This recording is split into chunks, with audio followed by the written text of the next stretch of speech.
മഴത്തോരും മുൻപേ സീരിയലിന്റെ latest episode review ആണ് പറയുന്നത്. അങ്ങനെ നമ്മൾ പ്രേക്ഷകരെല്ലാവരും കാത്തിരുന്നത് പോലെ തന്നെ ഒടുവിൽ വൈജയന്തി അലീനയെ തിരിച്ചറിയുന്നുണ്ട്. അങ്ങനെ ശിവശങ്കരനും രാജീവൻ ഹോസ്പിറ്റലിൽ വന്നെങ്കിൽ പോലും അവരൊരു കാര്യത്തിലും ഇടപെടുന്നില്ല. ഹോസ്പിറ്റൽ ബില്ല് കൊടുത്താൽ ആ പൈസ പോകുമല്ലോ എന്നൊക്കെ മടിച്ചു നിന്ന് അവരിങ്ങനെ പുറകോട്ട് വലിഞ്ഞു നിൽക്കുകയാണ്.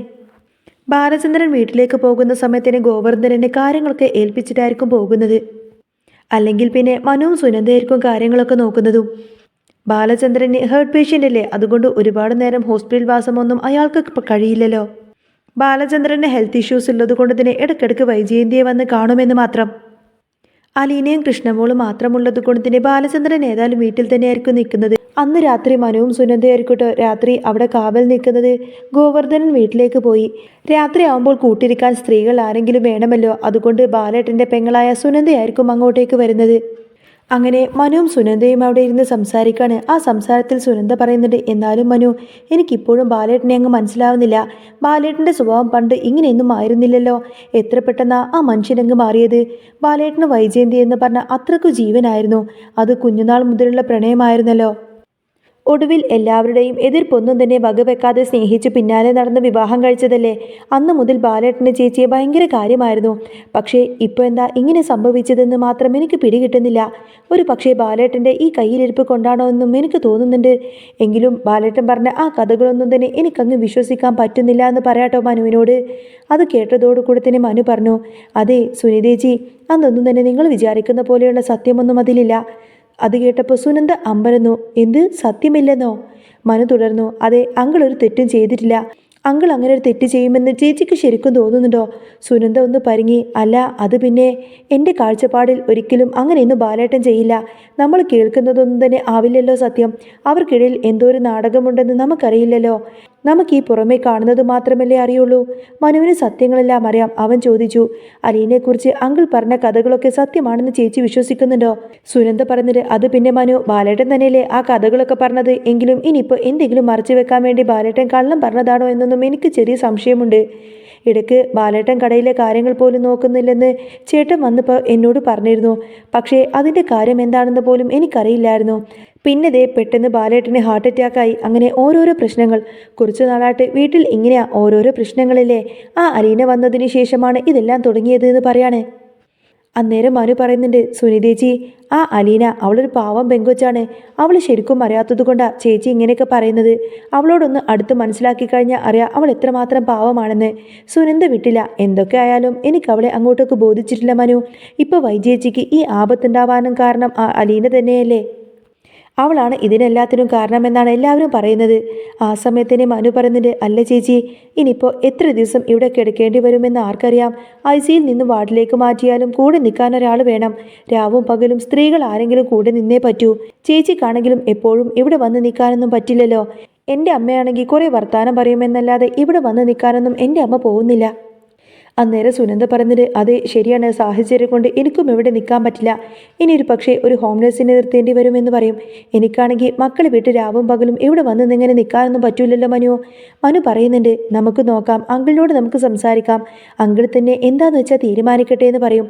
അങ്ങനെ പിറ്റേ ദിവസം രാവിലെ അലീന ബാലചന്ദ്രന് ആഹാരം കൊടുക്കുന്ന സമയത്ത് മെല്ലെ പറഞ്ഞു, അച്ഛാ, എനിക്കൊരു കാര്യം പറയാനുണ്ട്. ബാലചന്ദ്രൻ നോക്കിക്കൊണ്ട് ചോദിക്കുന്നുണ്ട്, എന്താ മോളെ?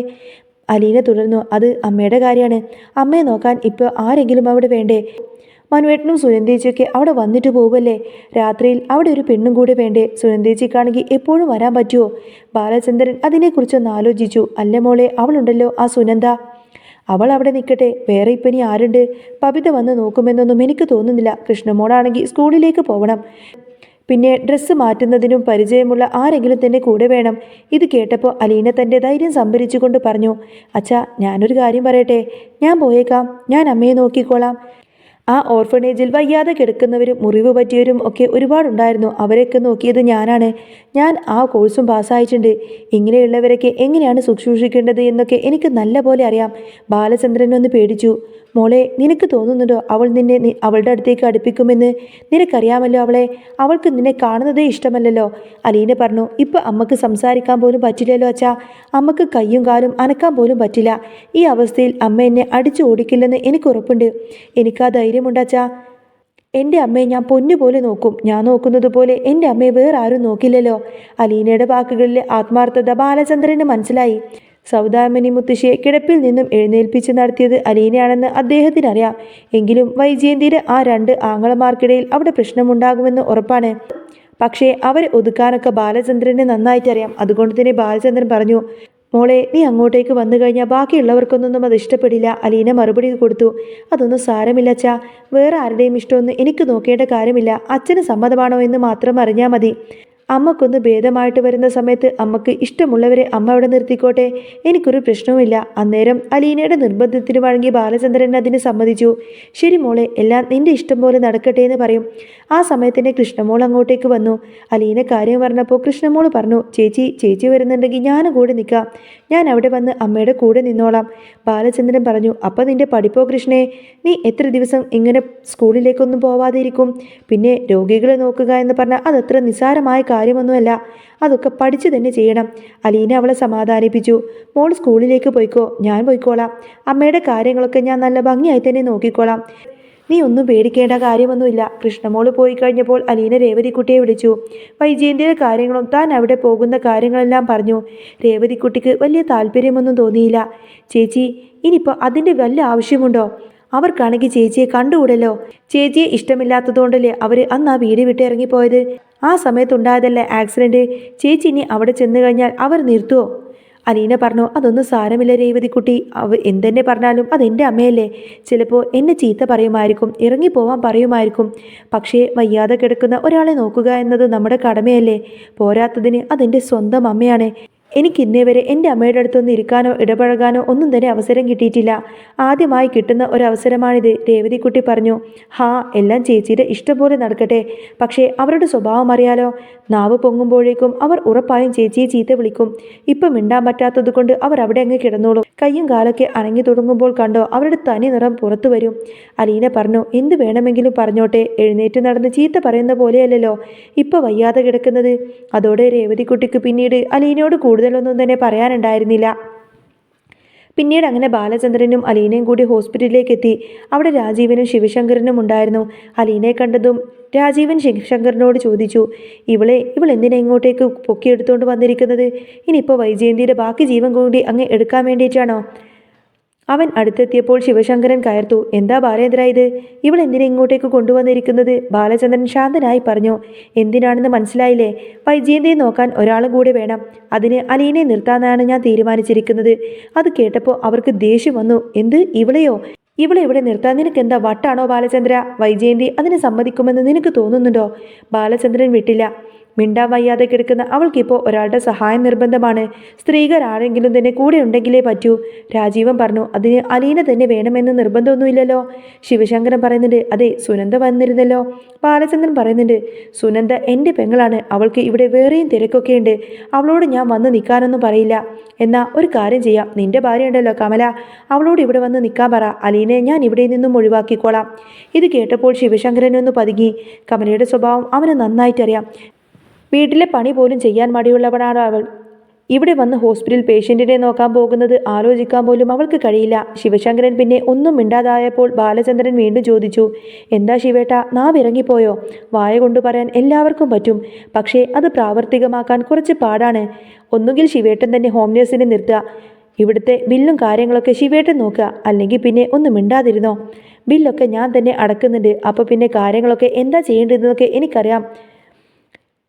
ഇവിടെ നിങ്ങൾ വെറുതെ കാഴ്ചക്കാരെ പോലെ വന്ന് നിൽക്കുന്നതല്ലേ ഉള്ളൂ. വൈജയന്തി എൻ്റെ ഭാര്യയാണ്. അവളെ ആര് നോക്കണമെന്ന് തീരുമാനിക്കേണ്ടത് ഞാനാണ്, അല്ലാതെ കൊല്ലപ്പള്ളി വീട്ടിലെ രാജീവനും ശിവശങ്കരനുമല്ല.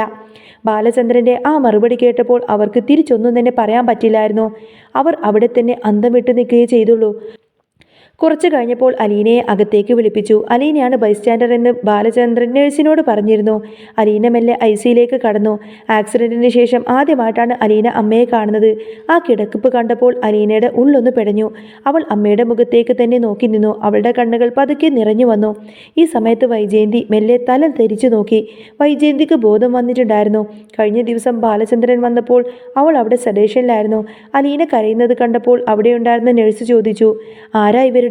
അലീന പറഞ്ഞു, ഞാൻ ഇവളുടെ മൂത്ത മോളാണ്. ഇത് കേട്ടപ്പോൾ തന്നെ വൈജയന്തി ഒരു നിമിഷം ഒന്ന് ഷോക്കേറ്റതുപോലെയായി. ഇവൾ തൻ്റെ മൂത്ത മകളോ? പലതും വിളിച്ചു പറയണമെന്നുണ്ടായിരുന്നു വൈജയന്തിക്ക്. പക്ഷേ നാവനക്കാൻ പോലും പറ്റില്ലല്ലോ. താടിയെല്ലിന് നല്ല പൊട്ടുണ്ട്, പല്ലുകളൊക്കെ ഇളകിപ്പോയിട്ടുമുണ്ട്, മുഖത്തിൻ്റെ ഒരു വശത്ത് ബാൻഡേഡ്. അവൾക്ക് ആ സമയത്ത് അലീനയെ വെറുപ്പോടുകൂടെ നോക്കാൻ മാത്രമേ പറ്റിയുള്ളൂ. നഴ്സുമാർ അവിടെ നിന്നും പോയി കഴിഞ്ഞപ്പോൾ അലീന അമ്മയുടെ അടുത്തേക്ക് സ്റ്റൂളിലിരുന്നു. അലീന വൈജയന്തിയുടെ കൈകൾ മെല്ലെ കോർത്ത് പിടിച്ചു. വൈജയന്തി രൂക്ഷമായി നോക്കുന്നുണ്ട് എങ്കിലും അലീന പതറാതെ തന്നെ പറഞ്ഞു, അമ്മ പേടിക്കണ്ട, ഞാൻ കൂടെയുണ്ട്. ഇവിടെ നിന്നും ഡിസ്ചാർജ് ആകുന്നതുവരെ അമ്മയെ ഞാൻ നോക്കിക്കൊള്ളാം. ഒരു കുഴപ്പമില്ലാതെ ഞാൻ അമ്മയുടെ കൂട്ടിരിക്കാം. ഇത് കേട്ട് വൈജയന്തിയുടെ കണ്ണ് പതുക്കെ നിറഞ്ഞു തുടങ്ങിയിരുന്നു. അതൊരു പക്ഷേ സങ്കടം കൊണ്ടാണോ അതോ താൻ ഇത്രയും ദ്രോഹിച്ചിട്ടും ഇവൾ തന്നെ നോക്കാൻ വന്നല്ലോ എന്ന് ഓർത്ത് കുറ്റബോധം കൊണ്ടാണോ എന്നൊന്നും അറിയില്ല. എന്തായാലും ആ കണ്ണുകളിങ്ങനെ നിറഞ്ഞൊഴുകുന്നുണ്ടായിരുന്നു. പുറത്ത് രാജീവനും ശിവശങ്കരനും കട്ടക്കലിപ്പിലാണ്. ശിവശങ്കരൻ ഉടനെ തന്നെ മനുവിനെ വിളിച്ചു. എടാ മനു, ആ ബാലചന്ദ്രൻ അലീനെ ഇവിടെ കൂട്ടി നിർത്തിയിട്ടുണ്ട്. നീ ഒന്ന് വിളിച്ചിട്ട് വല്ല ഹോം നേഴ്സിനെയും ഇവിടെ വെക്കാൻ പറ. അവളെ ഇവിടെ നിർത്തേണ്ട ഒരു കാര്യവുമില്ല. മനുവിനത് കേട്ടപ്പോൾ നല്ല ദേഷ്യം വന്നു. അച്ഛൻ അത്ര ബുദ്ധിമുട്ടാണെങ്കിൽ ഒന്നുകിൽ അമ്മ അവിടെ കൊണ്ടുപോയി നിർത്താൻ പറ. അച്ഛൻ്റെ പെങ്ങളല്ലേ ആൻറ്റി, അച്ഛനും കുറച്ച് ഉത്തരവാദിത്വമൊക്കെ ഇല്ലേ? ഇത് കേട്ടപ്പോൾ ശിവശങ്കരൻ അങ്ങ് ഞെട്ടിപ്പോയി. മനു വിട്ടില്ല. ദേ അച്ഛാ, അവിടെ അവർ വയ്യാതെ കിടക്കാണ്, അല്ലാതെ വാശിയും വൈരാഗ്യം കാണിക്കേണ്ട സമയമൊന്നുമല്ല ഇത്. അലീനെ കൊണ്ട് അങ്കിൾ ഒരു സഹായമാവുമെങ്കിൽ അതല്ലേ നല്ലത്. ഇനിയിപ്പോൾ അച്ഛൻ അവിടെ ഇടങ്കോലിട്ടിട്ട് അങ്കിൾ ഇട്ടിട്ട് പോയി കഴിഞ്ഞാൽ പിന്നെ അച്ഛൻ തന്നെ പോയി നോക്കുമോ ആൻറ്റിയെ? ഉണ്ടെങ്കിൽ പറ, ഞാൻ അലീനയോട് ഇപ്പം തന്നെ അവിടെ നിന്നും തിരിച്ചു വരാൻ പറഞ്ഞോളാം. ബാക്കി ഉത്തരവാദിത്തം അച്ഛൻ ഏറ്റെടുക്കേണ്ടി വരും. അത് കേട്ടതോടുകൂടി തന്നെ ശിവശങ്കരൻ്റെ നാവടഞ്ഞു. അവൻ പെട്ടെന്ന് തന്നെ ഫോൺ കട്ട് ചെയ്തു. പിന്നീട് അങ്ങനെ ഗംഗാധരൻ ഹോസ്പിറ്റലിലേക്ക് വരുന്നുണ്ട്. അദ്ദേഹം സ്ഥലത്തില്ലാത്തത് കൊണ്ടാണ് ഇത്രയും വൈകിയത്. അദ്ദേഹം വന്ന് കാര്യങ്ങളൊക്കെ ചോദിച്ചറിഞ്ഞു. വൈജയന്തിയെ കാണാൻ അകത്തേക്ക് കയറിയപ്പോൾ അലീന അവിടെ ഇരിക്കുന്നത് അദ്ദേഹത്തിന് ആശ്വാസമായിരുന്നു. വൈജയന്തിയുടെ കിടപ്പ് കണ്ടപ്പോൾ ഗംഗാധരന് സങ്കടം സഹിക്കാൻ പറ്റിയില്ല. എങ്കിലും അലീന കൂടെയുള്ളത് നല്ലൊരു കാര്യമായിട്ടേ അദ്ദേഹത്തിന് തോന്നിയുള്ളൂ. അദ്ദേഹത്തിന് അലീനയോടപ്പോൾ ദേഷ്യമൊന്നുമില്ല. ഗംഗാധരന് അലീനയോട് പ്രത്യേകിച്ച് ദേഷ്യമൊന്നും തന്നെയില്ല. ഹോസ്പിറ്റലിലെ ആ മുറിയിൽ അലീന വൈജയന്തിയുടെ അരികിൽ തന്നെയായിരുന്നു. വൈജയന്തിക്ക് ആദ്യമൊക്കെ അവളെ കാണുന്നത് പോലും കടുത്ത ദേഷ്യമായിരുന്നു. അലീന സ്പൂണിൽ വെള്ളം കൊടുക്കാൻ ചെല്ലുമ്പോൾ വൈജയന്തി മുഖം വെട്ടിക്കും, അല്ലെങ്കിൽ കണ്ണുകൾ അടച്ചു കളയും. പക്ഷേ അലീന തളർന്നില്ല. അവൾ ഓരോ തവണയും പുഞ്ചിരിയോട് കൊടുത്തിനെ അമ്മയെന്ന് വിളിച്ചുകൊടുത്തിനെ ആ ശുശ്രൂഷ തുടർന്നു. രാത്രിയിൽ വൈജയന്തിക്ക് വേദന കൊണ്ട് ഉറക്കം വരാതെ വരുമ്പോൾ അലീന അവളുടെ നെറ്റിയിൽ തലോടിക്കൊണ്ട് മെല്ലെ പാട്ടുകൾ പാടിക്കൊടുത്തു.